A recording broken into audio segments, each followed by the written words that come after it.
Welcome to the inauguration of Independent Linguists Meet. This is a working group that linguists at both Ronin and IGDORE have been trying to establish. And here is our first meeting, in which I to present a few things about a few things about me that I hope will be relevant to you. Yeah, so a thing about the Independent Linguists Meet is that both Ronin and IGDORE consist of independent scholars. So we advocate for independent scholarship. We try to do independent research and try to contribute to the field of research as independent scholars. Now, over the years, in both communities, I've encountered a number of linguists, a number of like-minded scholars who work in the same field as I do. So, for example, Stephanie Cassild.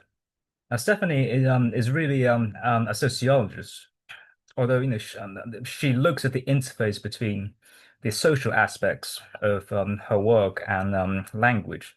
And so, her work does have many elements of a socio-linguistics. There's also a Kathleen Stein-Smith. She works on French, especially, the language teaching of French in the US and also the sociolinguistics. There's Ruth, whom many of us probably know. Ruth is part of the ESIB working group, and so she works on earth sciences. But she does look at natural language processing as well as lexical semantics. Andrea Chan, who is in the audience right now, um, she works on Cantonese and Chinese subtitling as well as eye tracking. In fact, she gave a lightning talk, at the end of last year. The recording of which is now on YouTube. Nicolina Montessori, she works on pragmatics, and Elmer Bull, um, he works on Chomskyan aspects of a formal syntax, as well as computer programming. He also gave a lightning talk at the beginning of this year, and that's also on YouTube. There are probably many more linguists in our communities, but these are the ones that I can think of right now. And apologies to those who haven't been mentioned here. One thing about me is my journey as a linguist. I suppose it all began from where I started. I was born and I grew up in Hong Kong in the 90s before they hand over to China in 1997. I mean, Hong Kong then was a triglossic society. Like I said, we had the Cantonese, which was a native indigenous variety. Mandarin was the literary formal variety that we learned at school, whereas English was also the language of education, but also the colonial superstrate. So Hong Kong was and still is a triglossic society. And then I went to school, a school called Sherborne School in the UK. And there I was introduced to the Western classical languages, such as your Latin and Greek, as well as some modern languages like Spanish. I suppose, my love for languages and literature began when I was at school, um, especially in classical and Romance languages and literature. I then did, my undergraduate degree at Baylor College, Oxford, where I did classics and modern languages, Spanish. So there, I pursued my interests in classical and Romance languages and literature. I then transitioned into linguistics when I did my master's at the University of Manchester. So it was there that I formally sort of shifted my expertise to formal linguistics. And then, I worked for a few years at Manchester, yeah, and then I did a research master's at the University of York. So here is a brief summary of my education. And more to be said about my education.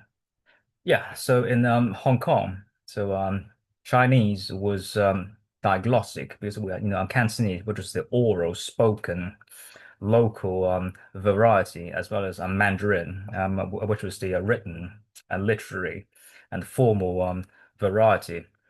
English was the main, so foreign language. Okay, so I grew up in multilingual and environment like all the children of my generation.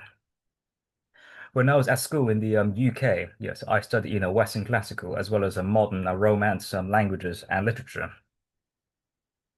At Oxford, as part of my studies, I studied classical, especially Indo European and the Romance philology, where I did a language reconstruction, especially Proto Indo-European, Latin and Greek historical linguistics. So we started with Proto Indo-European, and we tried to trace the evolution and the change to um, throughout the history of Latin, so from classical Latin to late Latin and to medieval Latin, and finally to medieval Romance, and similarly with Greek, through ancient Greek, classical Greek, Koine Greek, and to modern Greek. I then extended that with Romance, historical, and comparative linguistics as well. When I was at Manchester, I specialized in linguistic theory, where I was taught all the main branches and disciplines like syntax and phonology, language change, language context, socio linguistics, etc. And also, as part of our graduate training, we had to do research methods. I also offer two extensive research papers on bilingualism in Latin, as well as formal models of syntactic change. And I offered, a dissertation as well.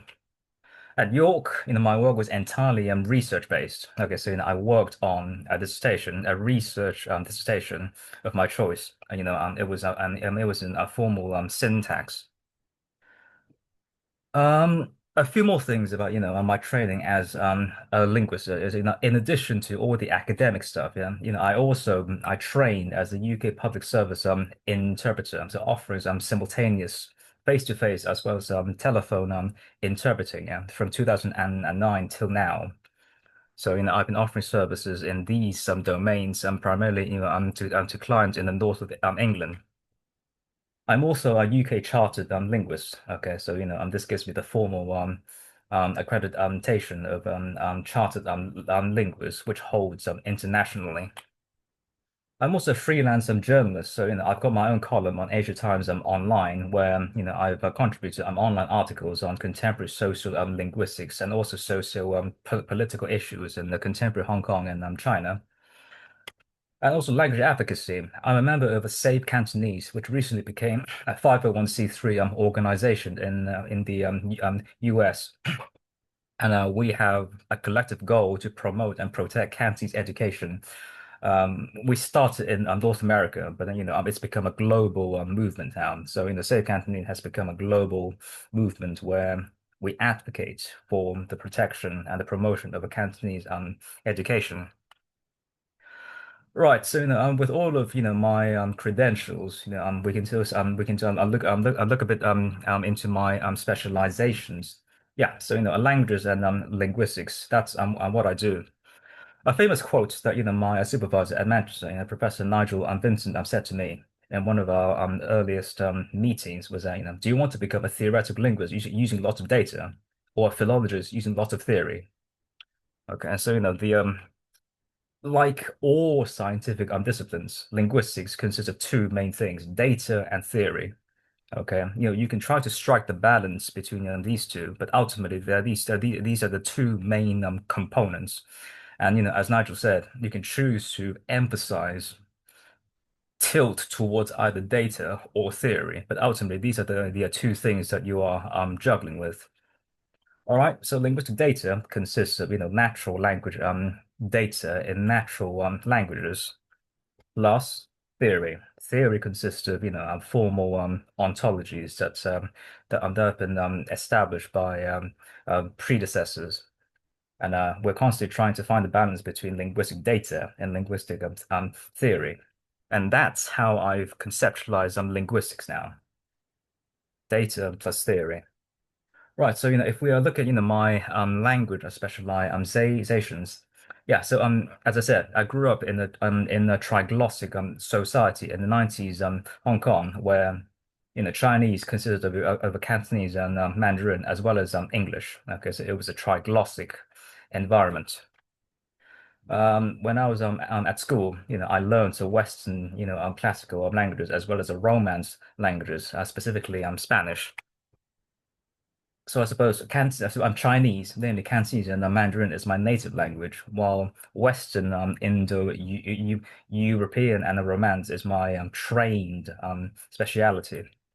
So geographically, I suppose anything to the west of modern France and anything to the east of modern China, these are the things. These are the languages that I'm specialized in. Okay, to the west of modern France, and that includes much of Europe as well as a modern America, North America as well as Central and the Latin America.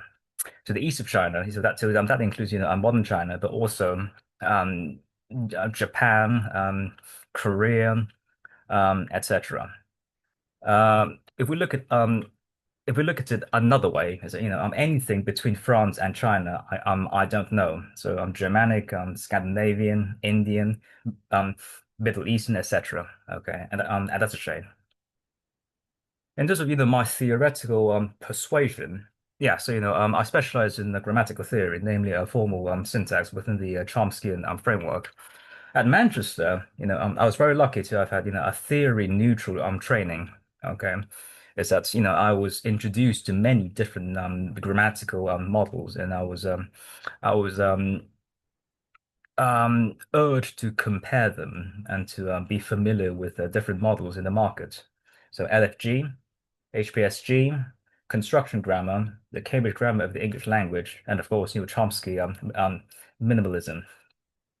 When I attended the Linguistic Society of America LSA Summer Institute in 2011, held in the University of Colorado in Boulder, now that was a fantastic experience. I attended the introduction to general syntax given by Professor Andrew Carney, and there Andrew Carney he taught us the history of generative grammar.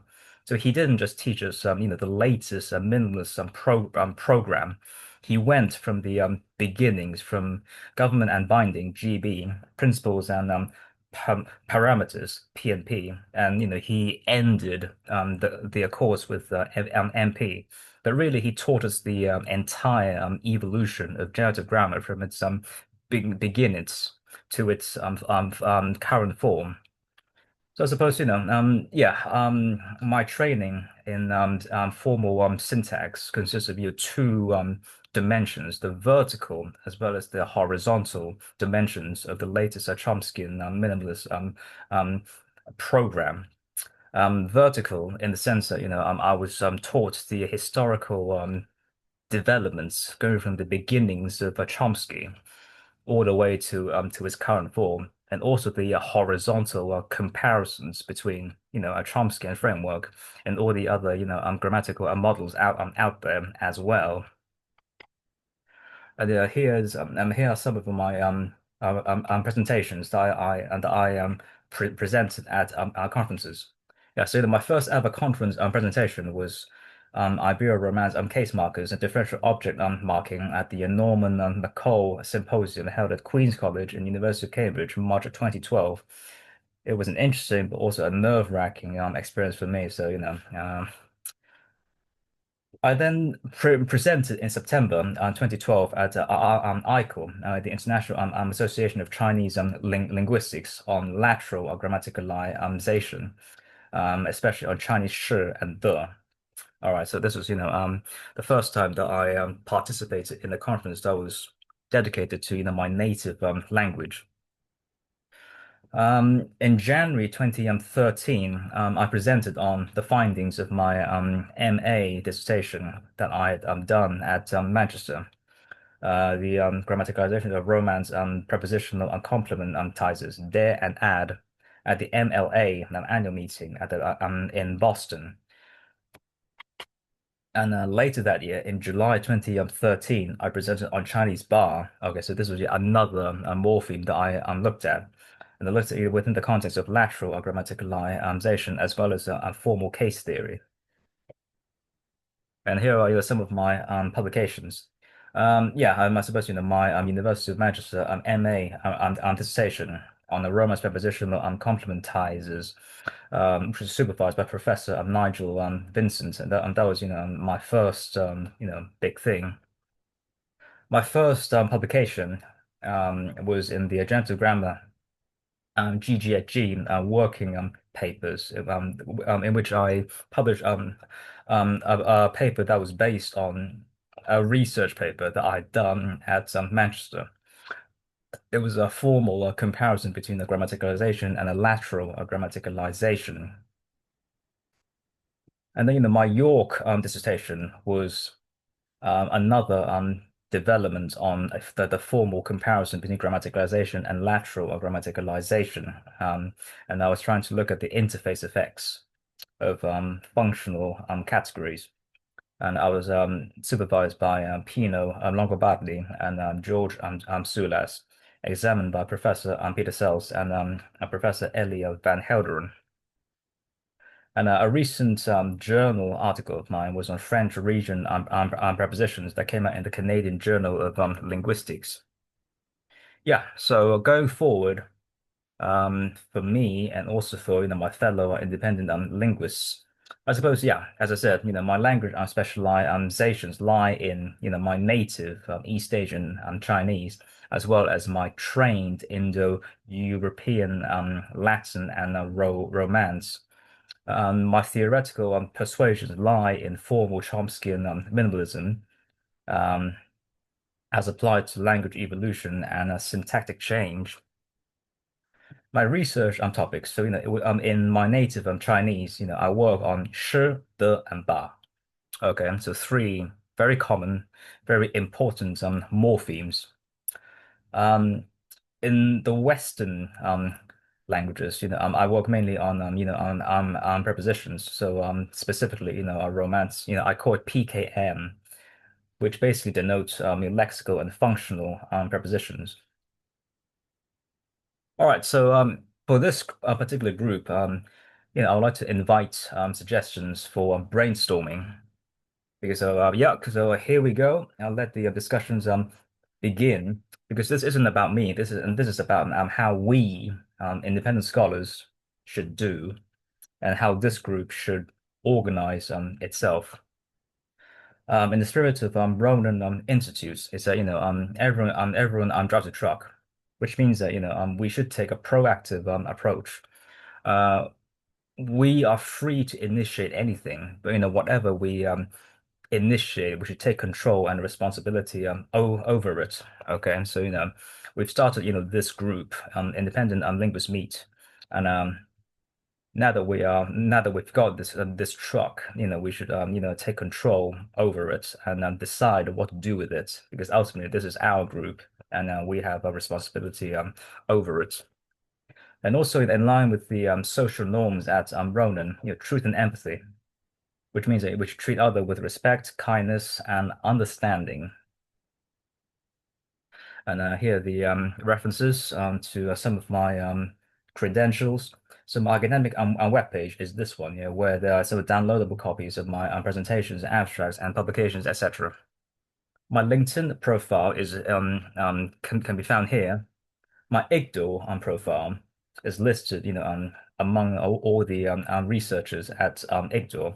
I would have posted, my Ronin Institute profile as well, and that contains, a much more detail than my IGDORE one. But however, the Ronin website isn't active as of yet, but it will become active in due course. And once it does, I shall, I'll share the link to my Ronin profile. And all the professional info is on our GDoc, which you can all consult. Thank you.